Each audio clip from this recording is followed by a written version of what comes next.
Attingal assembly മണ്ഡലത്തിൽ LDF-നേക്കാളും UDF-നേക്കാളും vote പിടിച്ചത് NDA ആണ്. ആറ്റിങ്ങൽ നിയമസഭാ മണ്ഡലത്തിൽ, അതായത് 2 ബൂത്ത് കൂടി എണ്ണാൻ ബാക്കിയുള്ളപ്പോഴാണ് വി മുരളീധരൻ 6200 വോട്ടിന്റെ ലീഡ് എടുത്തു ആറ്റിങ്ങൽ നിയമസഭാ മണ്ഡലത്തിൽ. തീർച്ചയായും ആറ്റിങ്ങലിന് മറ്റൊരു പ്രത്യേകത കൂടിയുണ്ട്. കാരണം ശോഭാ പ്പോൾ അവിടെ വോട്ട് വിഹിതത്തിൽ വലിയ വർധനവ് വരുത്തി. ഇത്തവണ വി മുരളീധരന് മുന്നിലുണ്ടായിരുന്ന വെല്ലുവിളികൾ 2 ആണ്. ഒന്ന്, സ്വയം പിന്നോട്ട് പോകാൻ കഴിയില്ല. മറ്റൊന്ന്, ശോഭാ സുരേന്ദ്രൻ നേടിയ ശതമാനത്തിൽ നിന്നൊട്ടും പിന്നോട്ട് പോകാൻ കഴിയില്ല. അതിലേക്ക് എന്തായാലും ആ നിലയിൽ BJPയെ ഭദ്രമായി എത്തിക്കാൻ വി മുരളീധരന് കഴിഞ്ഞു എന്ന് വേണം നമുക്ക് ഈ ഘട്ടത്തിൽ കരുതാൻ. പക്ഷേ ഒരു വിജയത്തിലേക്ക് എത്തില്ല എന്നത് വേണം നിലവിലെ സൂചനകളിൽ നിന്ന് മനസ്സിലാക്കാൻ. പക്ഷേ കൃത്യമായ ത്രികോണ പോരാട്ടം നടന്നിട്ടുണ്ട്. ഒരുപക്ഷേ കേരളത്തിന്റെ മറ്റ് പോരാട്ട ചിത്രങ്ങൾക്കിടയിൽ അത്ര കണ്ടങ്ങ് പരാമർശിക്കാൻ എല്ലാവർക്കും വിട്ടുപോകുന്ന ഒരിടമായി ആറ്റിങ്ങൽ മാറിയിരുന്നു. പക്ഷേ അവസാന ചിത്രത്തിലേക്ക് വരുമ്പോൾ ആറ്റിങ്ങലിന്റെ ചിത്രത്തിൽ വി മുരളീധരൻ വലിയ പോരാട്ടം നടത്തിയിട്ടുണ്ട്. ചെറിയ ശതമാന വോട്ടുകളുടെ കണക്കുകളുടെ മാത്രം വ്യത്യാസമേ ഉള്ളൂ. 2-3 സ്ഥാനാർത്ഥികളുമായി ഉള്ള വ്യത്യാസം അവിടെ ഉണ്ടാവുന്നുണ്ട്. തീർച്ചയായും. അതായത് ആറ്റിങ്ങലിൽ ആണ് ഇനി എന്താണ് ഫലമെന്ന് അറിയാനുള്ളത്. കാരണം ഇപ്പോഴും 1292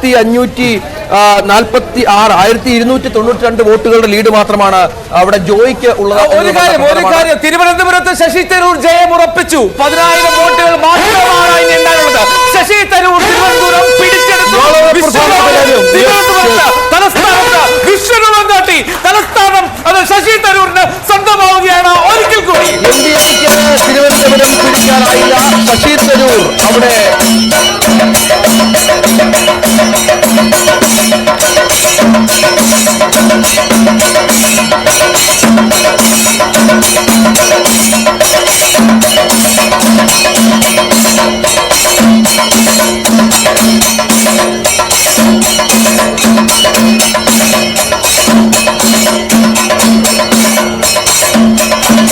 എന്തായാലും തരൂരിന് ആശ്വസിക്കാം. കാരണം അട്ടിമറി ഉണ്ടാകുമോ, നഷ്ടപ്പെടുമോ എന്ന വലിയൊരു ഭയമുണ്ടായിരുന്നു അവിടെ.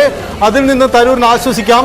മുമ്പ് രാജഗോപാലിൽ നിന്നും സമാനമായ വെല്ലുവിളി അദ്ദേഹം നേരിട്ടതാണ്. ആ വെല്ലുവിളി എന്തായാലും ഇത്തവണയും ഉണ്ടായി. പക്ഷേ അതിനെ ഒടുവിൽ അതിജീവിക്കുന്നു എന്നതാണ്. രാവിലെ മുതൽ തരൂർ തിരുവനന്തപുരത്തെ ഫ്ളാറ്റിലുണ്ട്. അദ്ദേഹം മാധ്യമങ്ങളെ കണ്ടില്ല. അദ്ദേഹം വീടിന് പുറത്തേക്ക് വന്നില്ല. എന്തായാലും ഇനി തരൂരിന്റെ പ്രതികരണം പ്രധാനപ്പെട്ടതാണ്. ഷാഫി പറമ്പിലിന്റെ വിജയാഘോഷം വടകരയിൽ ഏതാണ്ട് 1 ലക്ഷത്തിനടുത്ത് വോട്ടുകൾ നേടിയാണ് ഷാഫി പറമ്പിൽ, ഭൂരിപക്ഷം നേടിയാണ് ഷാഫി പറമ്പിൽ ഇപ്പോൾ വിജയിച്ചിരിക്കുന്നത്. ഷാഫി പറമ്പിലിന്റെ വിജയാഘോഷമാണ് ഇപ്പോൾ വടകരയിൽ നടക്കുന്നത്. ദൃശ്യങ്ങളാണ് പ്രേക്ഷകർ കണ്ടത്. നമുക്ക് തിരുവനന്തപുരത്തേക്ക് വന്നാൽ അവിടെ ഒരു അട്ടിമറി പ്രതീക്ഷിച്ചിരുന്നു. മിക്കവാറും ഘട്ടങ്ങളിൽ രാജീവ് ശേഖർ മുന്നിലായ പശ്ചാത്തലമുണ്ടായിരുന്നു. 25,000 വോട്ടുകളോളം മുന്നിലെത്തിയ സാഹചര്യമുണ്ട്.